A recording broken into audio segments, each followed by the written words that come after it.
Hi, Global Studies. Today's advising YouTube channel video topic is on the really common question we get: should I take a course for a PNP or a pass/no-pass grading option instead of the standard letter grade option? So I'm going to talk you through some scenarios where mostly it does not make sense to take at least Global Studies courses for pass/no-pass credit options, but there might be some situations where that is maybe not true for you specifically, or what actually would be okay to take a course, Global Studies or a non-Global Studies department course for a pass/no-pass grading option. So this will kind of help you decide if it's the right move for you. So we're going to start here, and then this is going to guide you through some decision-making processes. So if the course is for Global Studies major credit, even if it's not a Global Studies department course, if it's something in a different department, but it counts for a major requirement, you are planning to use it for a major requirement, then in a regular quarter, any average academic quarter, including summers, no, you need to take all of your major classes or classes you intend to use for major requirements for a letter grade. It's part of our major setup. It's part of UCSB's rules about our major. Spring 2020, those of you who were students on campus in spring 2020, you may remember that was kind of an unusual time. Because of the quick transition to online instruction due to COVID-19, there was an option provided for some departments that all departments had the option to choose if they wanted to opt into this, and Global Studies as a department did opt into allowing P credit, so that's pass credit on the pass/no-pass scale, for spring 2020 courses that you plan to use for the major, not just global department classes, but anything that you were planning to use for a major requirement. The one really big exception is first-year students who at that point were taking pre-major courses towards the pre-major requirements, because we need to get GPAs on those in order to get accurate senses of your progress when you're applying to the full major. Those of you who did choose to follow this option, you do not have to specifically petition them. If you look into your major NGE progress check on Gold, and if you're not sure how to do that, there's other videos in our channel that can help you do that. You will not have to specially petition them, but if you notice them showing up weirdly in your major NGE progress check, please reach out so we can see if something went wrong with that. But they should be showing up automatically where they should be sitting.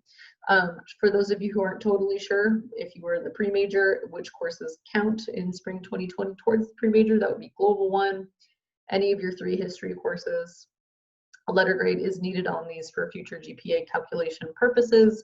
If you messed up and you took it for a PNP option instead, we will discuss further when you are applying to the full major. You actually may want to watch the video specifically about applying to the full major from the pre-major and pay attention to the section on transfer students and what to do if you took a class basically that's not counting towards your GPA. For transfer students, that would be something they took before they came to UCSB, but for pre-majors, this would kind of be a similar situation if you took something for a P grade that later on you realize you needed to have taken for a letter grade.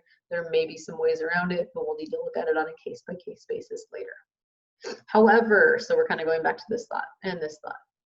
However,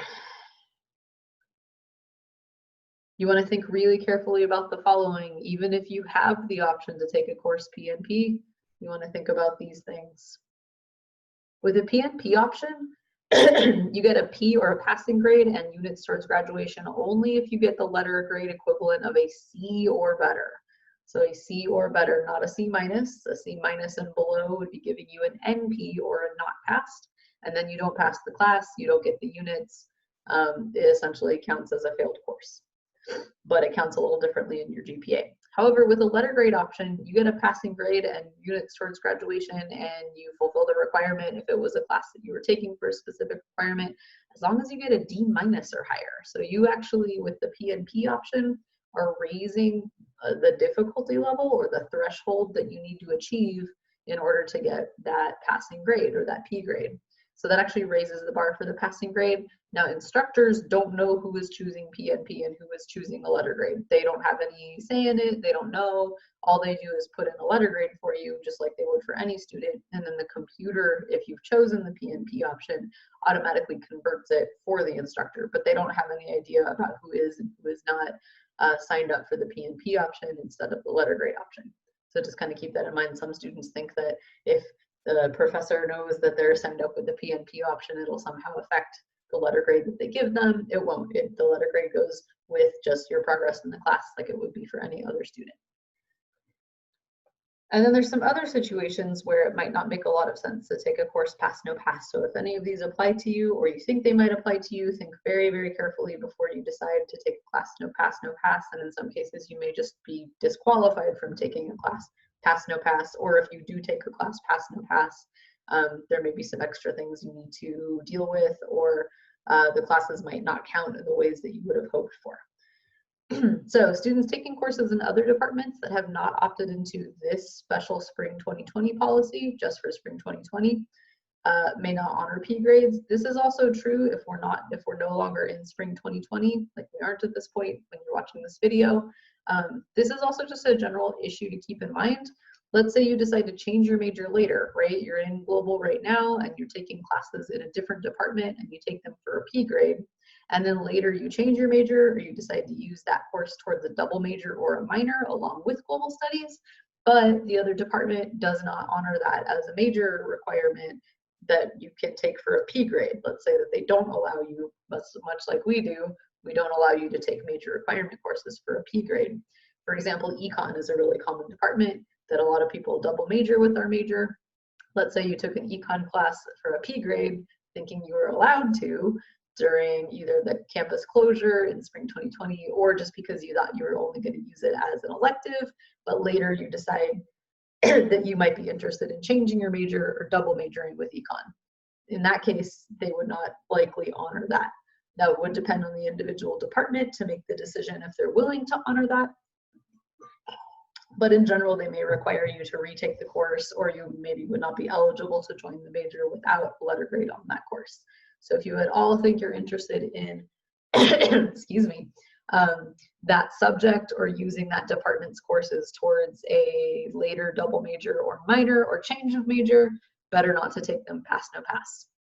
It just keeps more of your options open. Anyone considering graduate or law school? Do you think you might apply to either of those in the future? Medical school potentially, even just maybe in the future. These programs often see P grades automatically as C letter grades. And in some cases, there's also rumors that certain law school programs see a pass grade as something like, almost like you're taking a failed grade. And I know it doesn't really mathematically make sense, but they assume that you're trying to hide something. So if you think you might be a candidate for graduate school, law school, medical school in the future, or another professional program, in most cases, it's a much better idea just to go ahead and keep your options open and take things for a letter grade. There are obviously individual exceptions to this depending on the programs you're applying to, but safest to stay with the letter grade and demonstrate the best that you could do in that class in order for them to know and be able to judge your progress in that topic or that department so that they can make the best decision for your admissions process. Students on academic probation are not permitted to take courses pass, no pass, even when certain departments allowed the exception during spring 2020. So if you're on academic probation, just pass, no pass is not an option for you. You want to stay with letter grades anyways, because letter grades give you the chance to change your GPA, hopefully in a positive direction, whereas pass, no pass courses typically are not counted towards your overall GPA. So that's kind of the big difference there. And then finally, students on specific types of financial aid. One of the biggest student groups this affects is students who are veterans and getting some kind of veteran financial aid. You want to check very carefully with your program because you may have to pay extra money back if you decided to take the course pass, no pass as opposed to a letter grade. Other types of financial aid where your GPA is getting checked regularly, that may also be an instance where your specific type of financial aid or your specific financial aid award may require you to always have classes that have full GPA calculations on them instead of just pass, no passes. When is pass, no pass a good idea? Mostly I've been saying pass, no pass is not a good idea. When might it be a good idea? If you consider it very carefully and these following things are true for you, you very likely could take it pass, no pass and you would still be okay. If you're taking the course just purely for your own interest, right? Maybe it's an elective course, you don't care how it factors into your GPA, you're just interested in the topic and you are taking it kind of for fun. That could be a good candidate for taking a course pass, no pass. Also, if the course is generally for a GE, and you're pretty certain that you'll earn nothing lower than a B minus. Now, I know technically the threshold is a C or better, but if you're feeling confident that you're going to get at least a B minus or higher, then you could decide that a pass no pass is a safe option for you because you will safely get a P grade. What some students think is, oh, I'm fine, and I'm not going to learn anything lower than a B minus. I'm going to go ahead and sign up for pass no pass. And then psychologically, that lets them think, oh, I don't have to put as much effort into this class. You get to finals week, you're focusing on your other classes, and then your grade might dip a bit, and then you put all this hard work into maintaining something closer to this. But if you get below a C, then that ends up getting the NP option, right? If you'd stayed with the letter grade, then you would have been fine, you would have passed the class. So those are just a couple situations where maybe taking the PNP is actually a good idea. Other ones that aren't currently spoken for in these two bullet points is maybe kind of also jumping off of this idea is if you're just taking it for elective credit and there's no way you're going to use it towards any major requirements, any second major requirements, and minor requirements, you're just taking it for the units. And again, that you're confident that you're going to do well enough to avoid this threshold for the final grade. Those would be some good instances when PNP is a good idea, maybe for you specifically. Now, a big other question that comes up once people think through, or they see maybe their final result was an NP and they knew that they got like a C minus and they want to go back and change, or maybe you realized you wanted to sign up for a second major or a minor that you now need an earlier course you took for a P grade to be able to get into that full major or that full minor. So a question that comes up is, can I retroactively, so that's like after the deadline each quarter, whether that's after the actual deadline inside the quarter or after the quarter's done and you've gotten your final grade, can I change the grading option I chose? Not usually. That's something a lot of people want to do, especially once they see that the grade maybe didn't turn out the way they were hoping, or maybe they got a better grade than they thought they would, but they got the P option and now they're bummed that they can't get the GPA boost. There is a link. I'm not going to move my mouse down there because it's going to make my little gray bar show up again. There is an option to petition with LNS to try to get that retroactive grade option change. I will say that they only very, very rarely approve it, and the reasoning that most people provide for why they want to choose to change their deadline is, oh, I didn't know, or oh, I missed the deadline, or oh, I like the grade I got better once I actually saw my final grade. For the most part, those are not reasons that will allow the College of Letters and Science to approve a change on a grading option. Basically the reasoning behind why you would need that change would have to be pretty unusual. You're always welcome to ask them. You're always welcome to talk it over with them. They can also give you some other things that you may want to think about if you are feeling uncertain about why the grading option you ended up with is the one that you have, and if that's going to work out for you in the long run. They can kind of talk you through some of the scenarios with that. So yeah, that's going to be our quick overview of whether or not you should take a course for a pass no pass grading option. In most cases, it's safest not to. It's safest to stay with the letter grade, but there are some specific situations where it can benefit you if you are making the choice very, very carefully. So if you have any further questions about this, if it's for a global studies department class or something you're using for a global major requirement, please feel free to reach out. You can find our contact info on our department website, or if it's for a class that is not a global studies major requirement, if it's just something that's for a GE or something else, I recommend talking to the College of Letters and Science advisors because they can give you that big overview from the big picture of your full degree progress to be able to see if the PNP option is a good one for you after you've looked through some of these scenarios.